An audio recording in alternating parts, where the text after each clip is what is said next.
Brasil, né? E como superar o atraso e a depressão de desenvolvimento da metade sul do Rio Grande do Sul, né? Muito bem, então o senhor começa já contestando... Só para animar aqui, porque o Maksud tem uma inteligência exuberante, aliás, os outros também, então vamos ajudar o povo a pensar. Pois não. Foi o que ele propôs por primeiro. O economista Rodrigo Constantino, também analista de empresa, provavelmente tem um pensamento um pouco diferente, pelo que a gente lê, pelo que eu leio do senhor. Boa noite. Boa noite. Bom, eu queria colocar algumas coisas antes. Primeiro, o crescimento, acredito eu, que o Maksud estava falando também a nível sustentado, na opinião minha, e, de fato, a gente acaba vendo muitos voos de galinha aqui por falta de poupança. Poupança no Brasil não existe por um problema estrutural, não vale a pena falar todas as causas disso agora, mas, na minha concepção, a solução passa por redução de gasto público. Quando o governo baixar gasto, as pessoas vão poupar mais. Permite uma parte? Claro. Em qual ponto? Reduzir gasto também acho que é sempre uma coisa que me soa musicalmente muito bem. Em que lugar? Bom, 36 ministérios, Ministério da Pesca... Então, vamos extinguir todos. Quanto se economiza? Não faz sentido. Vamos parar de dar financiamento para a ONG, para o MST. Tem espaço. É outra coisa. Sim, mas isso dá bilhão? Chega em bilhão, não chega. Reduzir funcionalismo público. Então vamos pegar isso para depois a gente desdobrar essa conversa. Fala. Reduzir funcionalismo público em qual área? Em qual área? Vamos propor. Eu sou campeão de demissão de servidor ocioso contratado por cartão de político. Fui prefeito de uma capital, governador de um estado e fiz. Mas lá eu sabia o que estava fazendo e sabia quanto economizava e sabia qual era a legitimidade. No Brasil, nós temos muito menos serviço público do que é necessário, no mínimo. Com 36% de arrecadação de imposto sobre PIB. Para serviço da dívida. Não é verdade. É aí que está. O maior gasto corrente brasileiro em regime não inflacionário é a dívida. São os juros. É o financiamento do rentismo que faz a folga de 70 mil brasileiros. Isso não é mais a realidade atual. Não é? Cada vez menos. Vamos aos números. Cada vez menos. Vamos aos números. O PAC hoje é o maior investimento dos últimos 15 anos da União Federal, 18 bilhões. Nos últimos 12 meses, o Brasil pagou 162 bilhões de reais de juros. Sim, os juros não veio do nada. Não existe. O governo gastou. Agora, Gastou? Eu acho até temerário falar que eu não tenho onde cortar gasto num governo desse tamanho e ineficiente desse jeito. Todo mundo que precisa ir numa repartição pública tem ideia de como é que são os serviços. Eu sou adepto disso, eu quero saber aonde nós vamos achar 1 bilhão. 1 bilhão. Eu acho que essa discussão... Desculpe, Ciro. Não, vamos nessa. Porque se existe inteligência exuberante... Senão o pessoal dorme aí. Inteligência exuberante é sua. O problema, eu acho que nós estamos discutindo aqui coisa de número, onde vai tirar, onde não vai tirar, etc. Eu acho que o problema não é esse, não é? E você sabe disso. Não adianta onde que vai tirar 1 bilhão, quantas pessoas limitar, tal. Esse é um negócio para se estudar de alguma forma ou de outra. É importante que se faça a coisa que impeça o governo de crescer, que se inchar mais, porque ele já está super inchado. Agora, eu acho que ainda não está na hora de eu responder a sua questão. Vamos deixar primeiro o doutor Rodrigo. Desculpa, não concluiu o seu pensamento. Bom, outra coisa que eu ia falar, um comentário breve, é que o crescimento que estamos vivendo é um fato inegável, porém, na minha opinião, ele ocorre a despeito do governo aí presente, não por causa dele. Quer dizer, todo um cenário de conjuntura internacional, preço de commodities, crescimento chinês, o Brasil que menos cresce dentro do BRIC, dentro de toda uma gama de países em desenvolvimento. Então, eu acho que acreditar isso a um mérito desse governo também é um erro. E só para voltar à sua primeira colocação sobre o fórum e a provocação que você fez em relação à solidariedade onde fica, eu queria voltar nisso porque eu encaro a pergunta como uma falsa dicotomia, porém muito comum. Eu não vejo o mercado versus solidariedade, pelo contrário. Eu vejo que tudo que eu consigo comprar de remédio na farmácia vem da busca de lucro de empresas competindo. Eu vejo que o que Adam Smith percebeu em 1776, que não é da benevolência de um açougueiro que vem a minha comida, que eu compro, e sim da busca dos próprios interesses dele. Então eu não entendo muito bem essa dicotomia. Pelo contrário, eu não quero depender de solidariedade de governo ou de empresário algum para ter as minhas demandas satisfeitas. Eu quero depender, isso sim, de um mercado competitivo, onde cada um deles esteja buscando seus interesses. É assim que vai chegar na minha mesa as coisas que eu preciso para o meu conforto. O senhor entende que a guerra de mercados, chamada globalização, ela acaba beneficiando a todos? Ela acaba beneficiando quando há trocas mútuas e livres dentro de um contexto institucional, né, que evite fraude e abusos. Porém, o próprio termo guerra eu já considero pejorativo. Eu não vejo exatamente como uma guerra. Quando empresas estão competindo para atender a demanda, o tirano, entre aspas, é o consumidor. A satisfazer a demanda. Tem uma frase de Ludwig von Mises, da escola austríaca, que acho que resume bem isso que a gente está falando. Não é porque as pessoas bebem... existem destilarias que as pessoas bebem uísque. É porque as pessoas bebem uísque que existem destilarias. Quer dizer, primeiro vem uma demanda. Depois as pessoas têm que competir no livre mercado para atender essa demanda. Não é mais moderno esse raciocínio. Por que não? Não é porque um africano miserável está informado pela televisão de todo o padrão de consumo que é referido crescentemente à felicidade. E ele não dispõe da menor chance de acessar a isso. Estou falando dos africanos para não falar dos nordestinos. Esse é o lado do pejorativo. Mas quem não está protegido da propaganda que induz não, mas não o é consumo, propaganda. Não é propaganda, política? nem eu acho que deva se restringir o acesso das pessoas. Minha opinião é um pouco complicada, porque eu não gosto de manual. A questão é assim, falamos do Brasil. O Brasil é uma potência intermediária, nós somos a 15ª economia industrial do planeta e temos o que perder. Ponto final, nós temos o que perder. As condições de consumo, quer dizer, o padrão aspirado de consumo, o padrão desejado de consumo, é a única verdadeira globalização. É a única. E é um padrão de consumo que vem na esteira da afirmação de identidades culturais que não são as nossas. Já tem aí uma outra digressão para outra hora a gente refletir. Eu me preocupo muito com a perda de identidade cultural, porque isso informa como é que a gente se relaciona, como é que a gente se vê no mundo. E não é para fazer muro contra ninguém, não. Eu acho que no futuro a liberdade deve ser absoluta para tudo.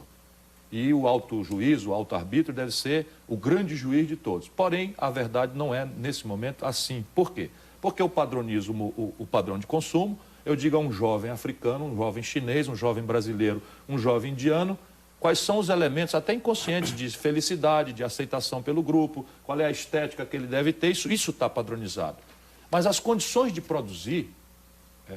Constantino, as condições de empreender são dramaticamente nacionais. É o que eu vou refletir amanhã com a garotada, com a companheirada lá no fórum. As condições de empreender reais, esqueça qualquer paixão ideológica e vamos refletir sobre isso. Primeiro, a condição de financiamento é global? Cada vez mais, sim. Cada vez menos é assim, pelo amor de Deus? Não, você tem dinheiro. Cada vez menos é assim. A condição de financiamento hoje no mundo, o Brasil desconta um duplicata aqui em Porto Alegre, hoje à tarde, 1,75 ao mês. Você toma emprestado a 1,75 ao ano no Japão. Sim. Na Europa, nos Estados Unidos. Temos que fechar a roda. Mas vamos aqui, o domínio tecnológico. Temos que fechar aqui. Primeiro o doutor Rodrigo, depois tem que falar... Só 3 assimetrias para a gente deixar... O domínio tecnológico é disponível globalmente? Pergunta se o Brasil pode vender avião Tucano para a Venezuela.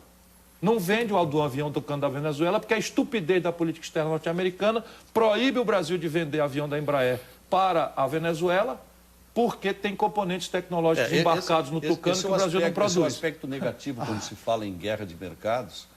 Por que o Jorge Gerdau tomou uma decisão de abrir uma usina de aços planos nos Estados Unidos e não em Ceará, em Fortaleza? Pelo contrário, brigou conosco no Ceará para não deixar a gente fazer uma lá. Porque os americanos introduziram uma distorção que é protecionista, porque são pouco competitivos em aços planos, estão administrando decisões de investimento mundiais para alocar uma reconversão industrial siderúrgica. Que bom que o Ciro Gomes reconhece que o protecionismo é ruim. Não é ruim, não. É ruim. Depende. Os americanos pagam a conta, é um subsídio. É lobby do produtor. Não, mas eles estão financiando a reconversão industrial. Vamos entender o pensamento do doutor Rodrigo até o final, porque ele não conseguiu fechar ainda. Certo.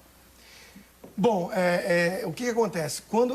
O Ciro está falando de uma coisa que é verdade. Os juros, por exemplo, não é igual no mundo inteiro, não é unificado. E o câmbio? O câmbio também não é. Um dos principais motivos disso são as barreiras artificialmente criadas por governos locais. E os impostos. E os impostos. E o sistema tributário. Eu gostaria de falar uma coisa. E o nível de capacitação do capital humano. Você entra na humano. Amazon, aliás, o avanço tecnológico está permitindo cada vez mais isso.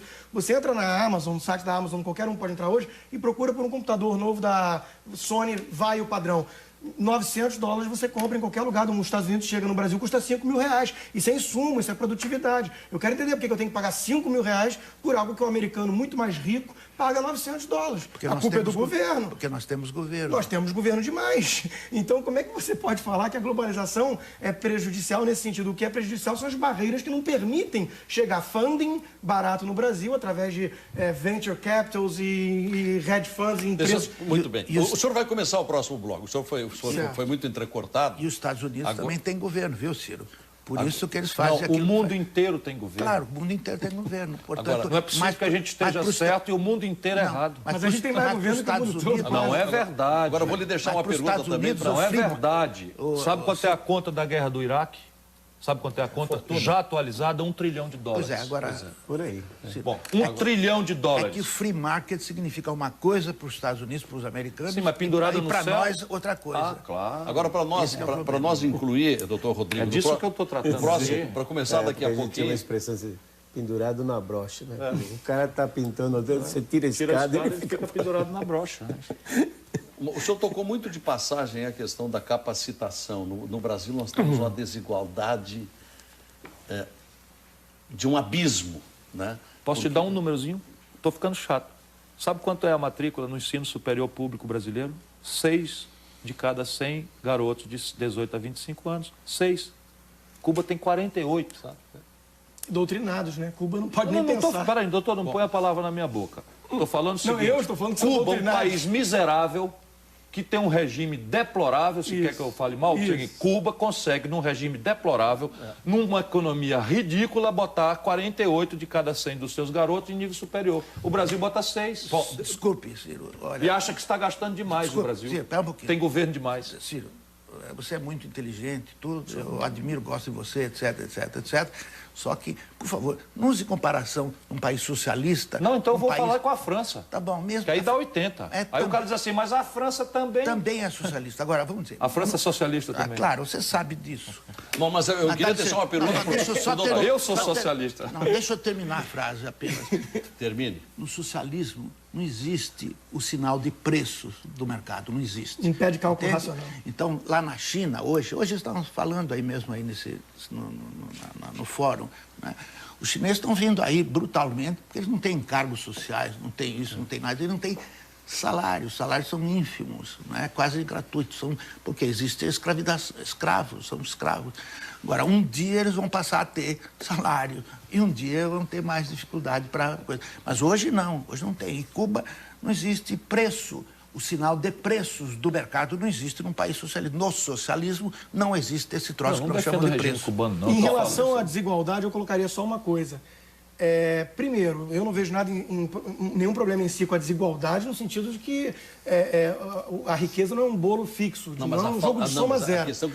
Para alguém ficar mais rico, não tem que o outro ficar mais pobre. O Michael Dell, quando criou lá com $1.000 a empresa dele, a Dell, ele ficou bilionário porque ele pôde vender um produto mais barato que gerou valor. Há poucos dias saiu uma matéria na revista, na Veja, dizendo que o que predomina no Brasil é a classe C.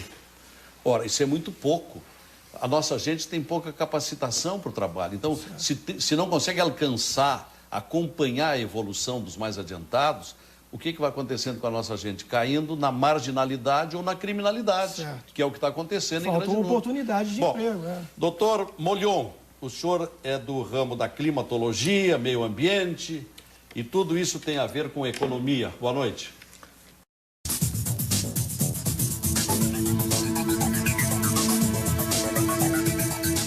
Nós estamos sentindo que, sob o título Mercado é o Mundo, se permite um seminário de dias e dias. E tudo será resumido amanhã no único dia. Então, imaginem trazer esse tema para 4 especialistas durante 1 hora e 5 minutos nesse programa.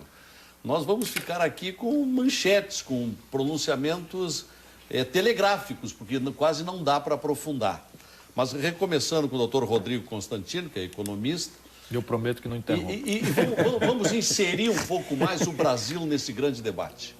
Bom, o Brasil está atrasado, está perdendo a guerra, como foi o termo que você usou, por vários motivos, né? O Brasil não abraçou ainda a globalização de fato. A gente vê Taiwan, Singapura, Hong Kong, vários países asiáticos, a Irlanda na Europa, vários países que abraçaram a globalização de forma a se tornar competitivo. No Brasil, como foi mostrado hoje em algumas palestras, quer dizer, abrir uma empresa é uma tarefa árdua, fechar é impossível. Tem que encarar de cara 40% quase de carga tributária, uma burocracia asfixiante. Quer dizer, tudo isso somado torna o empreendedorismo no Brasil uma coisa quase uma prática proibitiva. Então, dentro desse contexto, o funding não chega, os juros é alto porque falta poupança que gera oferta monetária para baixar os juros. Então, quando você junta todo esse cenário, empreender no Brasil, ainda mais tendo que competir com China, com tudo isso que está vindo aí, é uma tarefa muito complicada. né? Qual é a solução para esse problema? A solução passa, inevitavelmente, por uma redução do aparato burocrático, por uma redução de carga tributária e por um esquema que permita um ambiente menos hostil. O senhor tem esperança de ver uma baixa na carga tributária? Não, esperança em curto prazo, não. Eu acho que a gente trabalha no campo das ideias para ver se um dia o país muda. Um dos requisitos fundamentais para estimular esse desenvolvimento ele é um devaneio. No curto prazo, concordo, mas aí que está. Felizmente, as forças que vêm de fora dos mercados são muito poderosas, né? A gente vê... Posso dar só uma informação? Não, é uma informação. Que a gente vai indo. Acabaram de revogar a CPMF. Que isso? Acabaram de revogar a CPMF, todas as providências restam só 78 tributos. Não, tudo certo. Não, peraí. Deu para ver que ela não fazia falta. O doutor Constantino tem aquela coisa que tem o condão de me desorientar se eu não tivesse já 50 anos. A questão é a seguinte, eu não sou defensor de burocracia, de corrupção, de Estado balofo, de nada. Portanto, vamos tratar a coisa onde ela tem que estar. A carga tributária brasileira cresceu de 27% do PIB, quando eu era ministro da Fazenda, dia 1º de janeiro de 1995, para 35% no dia 1º de janeiro de 2003, quando o Lula tomou posse. E eu não vi essa efervescência, você também era muito moço, não tem culpa, mas eu não vi a ideia. Sim, mas eu escrevi, sim. Eu escrevi, rompi e briguei com essa gente. Agora, de lá para cá, todos os movimentos institucionais do país, inclusive irresponsável, que é esse da CPMF, os meus eminentes colegas resolveram fazer lá no Congresso, foram na direção de desoneração tributária. Agora, por que a gente não derruba a carga tributária de uma forma correta? O senhor já vai falar. Por causa daquilo que ninguém quer falar, por causa da interdição patrimonial. O país tem que gerar superávites monstruosos para servar uma coisa que era uma dívida pública que levou 500 anos até o governo Fernando Henrique para arredondar em 35%, 36% do PIB e que em 8 anos deste tipo de maluquice ideológica vendido como ciência virou 58% do PIB em apenas 8 anos. Conclua. Como é que você trata a reforma tributária com uma dívida galopando desse jeito? Bom, cortando gasto, só tem um jeito. Mas imagina um indivíduo que tem um orçamento familiar. De novo, ele tem uma dívida que ele herdou. Vamos discutir. O fato existe a dívida. Não me põe do outro lado, eu estou do seu mesmo lado. Não, eu sei. 3 trilhões. Existe uma dívida de mais de R$1 trilhão herdada de governos gastadores. Governos gastadores. Mas deixa eu fazer... Se a família tem um Deixa eu aproveitar a sua inteligência. Uma dívida desse tipo, só tem um jeito de cortar que eu conheço. Não existe mágica. Tem que produzir receita para pagar. Agora é a sua vez. Posso falar para nós regular o tempo? Não, eu na verdade, queria que a inteligência dele, porque a metodologia é boa. Talvez porque eu já estou mais traquejado nessas coisas, é que estou fazendo essa provocação para explorar a inteligência dele, a bem do nosso debate e do telespectador especialmente. Você fala assim, cortar gasto. Isso é muito simpático. Eu sou um muquirana em casa. Eu corto gasto diariamente, eu não faço crediário, não gosto, não tenho dívida. Tudo certo, eu sou assim. Governador, prefeito, ministro, eu fiz ministro fazendo o maior superávit da história da fiscal brasileira, está tudo certo. Mas a minha questão é, no aqui e agora brasileiro, esse discurso não pode ficar no truísmo de que é preciso ser racional nos gastos, porque senão nós entramos num parafuso de piração, porque caricatura não falta. Às vezes assim, tem ministério demais, ok, Ministério dos Negros, Ministério das Mulheres, corta qual? E economiza quanto? É essa a questão. Não, aí... Isso serve o seguinte, para denunciar os sintomas generosos de falta de austeridade do serviço público brasileiro. Estou de acordo. Eu acho muito frouxo. Eu, por exemplo, nunca usei cartão corporativo porque eu acho aquilo meio estranho. Certo. Eu fui ministro, não aceitei receber cartão corporativo. Mas, se a gente acabar, eu já fiz esse exercício, esse é um problema. Por isso, e eu não deixo mais, por isso que eu fico até mal educado, eu não deixo mais ninguém dizer truísmos na minha frente, politicamente corretos, audíveis como música para a população, e que deixam uma ilusão grave, perigosa, para a inconsequência da política brasileira, que é assim, está aí um monte de coisa fácil de fazer, um monte de caricatura, não está vendo a quantidade de ministério? Sim. Não sei o que, o Brasil está em pandarecos, o gasto corrente brasileiro é deprimido. Por favor, a Força Aérea do Brasil está com 76% do seu equipamento paralisado no chão por falta de peça de reposição. Alguém diz, não, mas para que o Brasil precisa ter Força Aérea? Pergunta para o Equador por que o Brasil precisa ter uma Força Aérea. A Colômbia andou lá invadindo o território, o espaço aéreo, a Venezuela mobilizou tropas na fronteira da Colômbia. Está rindo de quê? Eu não concordo. Você não concorda que acabou de acontecer um problema que quase leva uma parte da América Latina à guerra? Quase por causa do Chaves, né? Não interessa por causa de quem, eu quero saber qual é a capacidade dissuasória do Brasil. Intervalo, para nós ouvirmos de volta o doutor Molhon, que não conseguiu ainda... Não, você está protegendo ele, agora ele conseguiu. Não, distinguir bem ainda a conservação ambiental... Ah, o Molhon, pensei que era o Constantino. Com mudança climática. E eu vou lhe deixar uma perguntinha que tem um interesse regional muito grande, doutor Molhon. Pois não.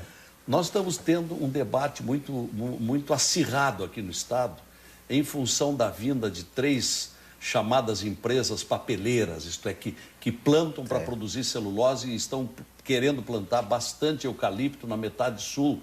E dizem alguns que isto vai exaurir a água do solo e nada mais nasce ali, pela quantidade. Eu vou lhe pedir uma opinião sobre isso, já que o senhor é um estudioso do assunto. Na volta.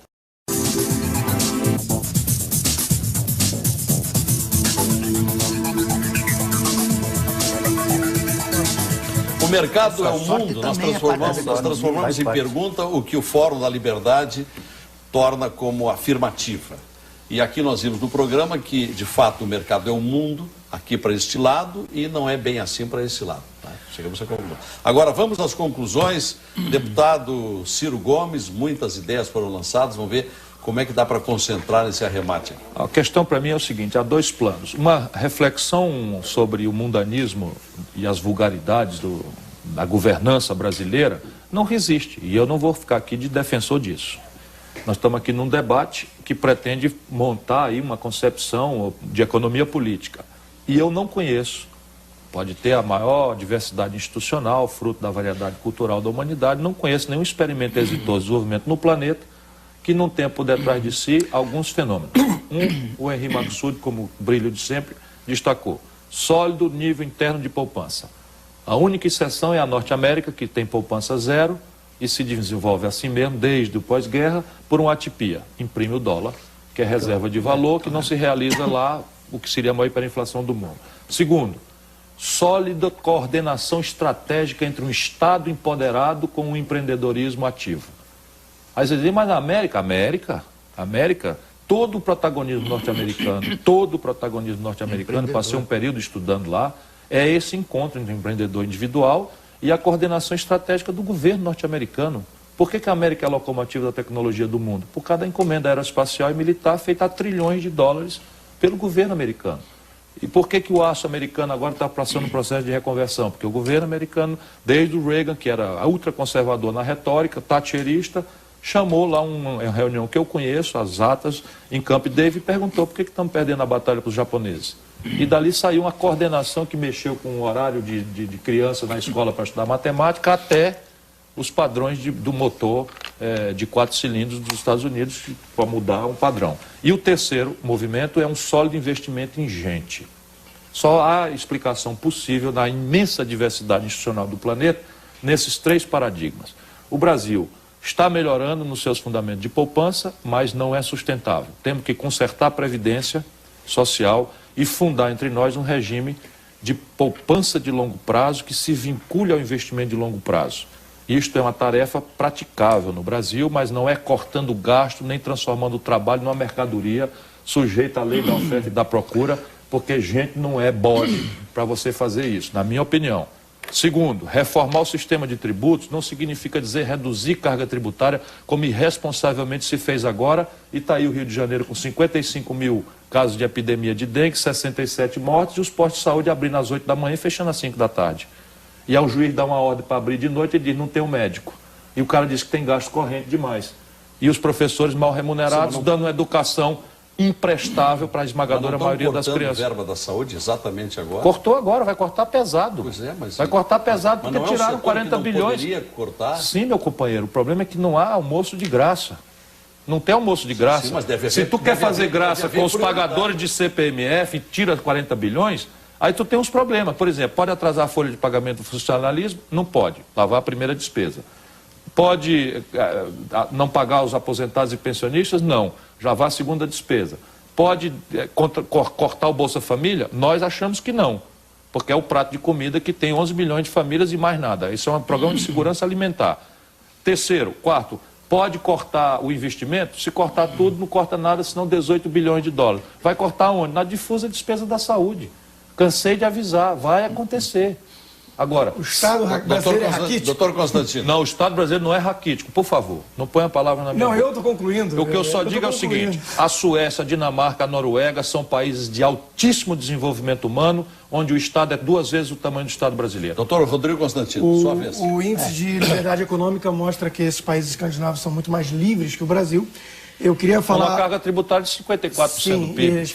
Então, riqueza antes. Aparentemente, o buraco é mais embaixo. Eu gostaria de lembrar ao Ciro Gomes e aos espectadores que se dirigismo, o planejamento central, fosse solução e a máquina, a locomotiva do mundo, que é os Estados Unidos, fosse fruto disso, eu não entendo porque a União Soviética, com o Sputnik e tudo que fez... Quer que eu explique? Deixa eu só tentar terminar. Porque não é isso que eu estou defendendo. Chegaria lá. Eu gostaria de falar... Não, eu sei que não é isso que você está defendendo. Estou falando que o dirigismo estatal, o planejamento de cima para baixo... Coordenação é espontânea. Coordenação estratégica. Eu acredito em coordenação espontânea, livre mercado. A questão da educação, gostaria de mencionar também que não é uma panaceia. É óbvio que tem que ter investimento em educação, principalmente de base. Só que não é panaceia. O caso que o Maksud já lembrou da União Soviética, o próprio caso de Cuba, que o Ciro Gomes trouxe, que tem muito universitário. Eu gostaria de lembrar que tem muito universitária se prostituindo e universitário dirigindo táxi, engenheiro dirigindo táxi, porque a Alemanha foi dividida em duas. Era um povo com uma educação muito parecida, uma desabou, a outra prosperou. Qual foi a diferença básica entre as duas? Liberdade econômica. E liberdade econômica é o que falta nesse país. Estamos em 100º lugar no índice de liberdade econômica do Heritage, do Fraser Institute e por aí vai. Então não adianta, se você investir em educação, se você botar um Estado dirigista que vai... meia dúzia de clarividentes dizer qual o setor que tem que ser puxar a demanda, investimento e tudo isso, sem liberdade econômica, não vai para frente, não adianta. Professor Luiz Carlos Molhon, suas conclusões. Bom, as minhas conclusões vou deixar para pensar. Estão falando muito em aquecimento global e amanhã eu vou mostrar